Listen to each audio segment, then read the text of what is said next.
All right, everyone, this is Tim with Online Big Blue, bringing you the best in New York Giants sports talk and entertainment. Had a fun live stream yesterday with Big Pat talking sports. If you don't know Big Pat, he's another Giant YouTuber. I do a weekly show with him, mainly on his channel. Go check him out. Again, that's Big Pat talking sports. Go subscribe. Go become a listener. Good content, good guy, just in general. But let's get into the New York Football Giants. Not a plethora of news today. But there are some things going on. And one of the things I want to talk about right off the bat is I see once again that the Cleveland Browns are willing to trade Odell Beckham Jr. All right. Well, we've been hearing this for a while now. And I guess someone from Cleveland came out and said that they believe Odell is going to be gone. If they don't think that he will receive, the Browns will receive multiple offers for him because of the fact that he does still have a big contract. He's set to count up to over $15 million against the salary cap in 2021. And right now, of course, a lot of teams do not have that space. But the good news about the Odell Beckham contract is there's no dead money remaining on the receiver's contract following the 2021 season. So restructuring the deal, that makes it a lot easier and may make it a lot palatable for teams to trade for Odell. Now, he's not coming to the Giants. The Giants spent all the money on Kenny G and his melodious sounds at the wide receiver position. They still have Darius Slayton. We still have Evan Ingram. We still have Sterling Shepard. So we're not going to go out and spend any draft capital to pick up Odell. Plus he's coming off for a torn ACL, which is going to make it a little bit more difficult for him to move. I mean, if he went to someone like the 49ers or the Indianapolis Colts, I would get that. But he's not coming to the Giants. He's not coming back to the Giants. The Giants don't want him back. Would it be a good move right now? No. It would have been a better move if we didn't sign Kenny. But the Giants aren't going to do anything like that. So I don't want to see any posts about they should sign Odell or trade for Odell. If they release Odell, I would then take a flyer on him. I would definitely be one of the teams first in line to go take a flyer on this guy. But Odell Beckham's not coming back. It's a pipe dream. We all got to stop leaving. We all got to stop living that dream. Another thing we want to talk about is Pro Football Focus, the Bible of football. I like to call Pro Football Focus the Bible of the uninformed fan. They aren't high on the Giants as NFC contenders. Ooh. Even with Kenny Galladay and Adoree Jackson and Kyle Rudolph and Danny Shelton, and Zach Fulton and John Ross, they're not high on them. They're predicting them to win no more than 7 games, with the Cowboys winning 9.5, Washington winning 8, and the Eagles trailing at 6.5. Listen, the minute you see the Eagles potentially winning or being slated for 6.5 games on the over-under, that is the moment you should look at Pro Football Focus and say, I am never listening to these idiots again. If the Eagles win 3 games next year, I will be shocked. And that is adding the 17th game. I will be stunned. Now, the reality is, yes, the Cowboys are getting Dak back. And he is probably one of the more talented quarterbacks in the league. And he will have a very talented offense. But the defense has got to get better. Washington, to me, is still the leader in the division. They upgraded a quarterback with Ryan Fitzpatrick. They're returning most of their defense.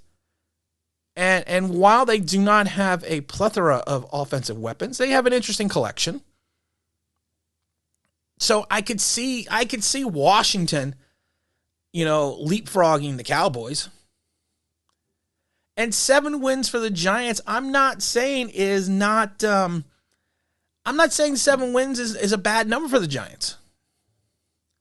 I personally think they're going to win 7 or 8 games. But to think that they're not more improved, or they're only improved by 1 game when you're adding an additional game, to me is crazy. I mean, Washington, I think, has a more talented defense. And, they didn't lose any key players. And I'm not saying Danny Shelton to me is not an upgrade over Dalvin Tomlinson.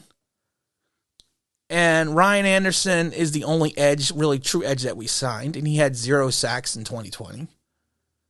And again, Daniel Jones, yes, Daniel Jones is going to have to make the exponential leap. And the offensive line, which is, according to Pro Football Focus, noticeably worst blocking line in 2020. And they cut Kevin Zeidler.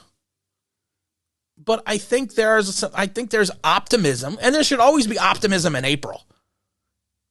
But I think the Giants have optimism going into this season because you don't know if Dak's going to come back. You don't know if Fitzmagic is going to be Fitzcrapic. He might be Fitzcrapular. You don't know. So, I just love it, though, because people that are fans of Pro Football Focus, when they say something wonderful about the Giants, because according to Pro Football Focus, Daniel Jones has the best deep pass percentage. And then they're going to look at this and say, oh, they don't know what they're talking about. Make up your mind, people. You either like Pro Football Focus or you don't. Plain and simple. You can't use statistics from them that you like and ignore the ones you don't like. It just doesn't make sense. But to me, Pro Football Focus is just full of crap. Plain and simple, and they've been full of crap for a while now. One other thing I want to talk about, the Giants, Patrick Surtain II or Jr. It's coming out now. The Giants are doing extensive work, are doing extensive, prep work on edges and wide receivers ahead of the draft. But there's still talk and there's still scuttlebutt that potentially the Giants will be looking at Patrick Surtain II if he slips past the Cowboys at 10. It would be an interesting pick. It would be a gutsy pick because of the fact of all the money you gave Adoree Jackson and all the money that you have on the books for James Bradbury. But, and you have to hope that Darnay Holmes is going to be the man. And you got to hope that Isaac Yiadom isn't Isaac Yiadom. Maybe Isaac Yiadom will turn into someone else. But it would be an interesting. I don't see him being there at 11. I don't see him getting past the Cowboys. I think there's potential for him to go to Atlanta. But I do think it's an interesting proposition if he does fall. Now, my thought process is if Patrick Surtain II or Jr. falls past 10 and falls to 11, that more than likely most of the big 3 wide receivers are gone. I mean, you don't know though. I mean, but it would be interesting to see. I still widely consider Patrick Surtain the top 10 pick. I really do. I think he has the ability. He's shown it in college. Yes, some people will point out 1 or 2 games he had issues. But you know what? You cannot, and I've said this a million times, you cannot subjectively look at someone's college career via 1 game. You need to look at the totality of their career, not 2 quarters in a game. Or certain plays in a game. You have to look at everything from start to finish, not just the second quarter in the Tennessee game. And I'm just making that up. I'm not saying that. I'm not saying anything about that. That's not. Don't send me emails that goes, well, they never played Tennessee. I know that. I'm just saying. I'm just using that as an example. And I keep getting the questions. Where do you think the Giants are going in the draft, Tim? And I said this on the stream yesterday. I'm not telling you. I'm not telling anybody yet. Let me get a little bit more involved and see where I think the Giants are going to go.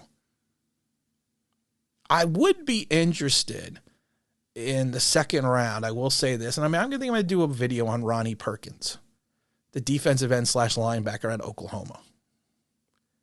He kind of fits an outside linebacker in the 3-4. And I think he's a physical enough edge rusher to play into the 4-3. And he really bullied past offensive tackles at times in Oklahoma. So I would be interested in Ronnie Perkins. We're gonna do a video on Ronnie. We'll do something on that soon. But like I said, Odell's not coming. Pro Football Focus is a joke. I'm not telling you who I'm drafting. Go watch and listen to Big Pat talking sports. I'll be there on every Monday at 9 p.m. Eastern Standard Time. We did it on my channel yesterday. But it's funny, the Knicks game was on. Knicks and Lakers. Pat and I both didn't do our due diligence and work looking into that. Don't forget to go listen to NFL Talk from across the pond and back, or every place you can find podcasts. The same with my other channel, All Nonsense Sports. Good listens, good fun. And you know what? We're going to do a draft video soon, I think. And again, this is Tim with Online Big Blue. We're bringing you the best of New York Giants sports talk and entertainment. And as always, if you could like, subscribe, if you ring that bell, you think you know what it means, that'd be awesome.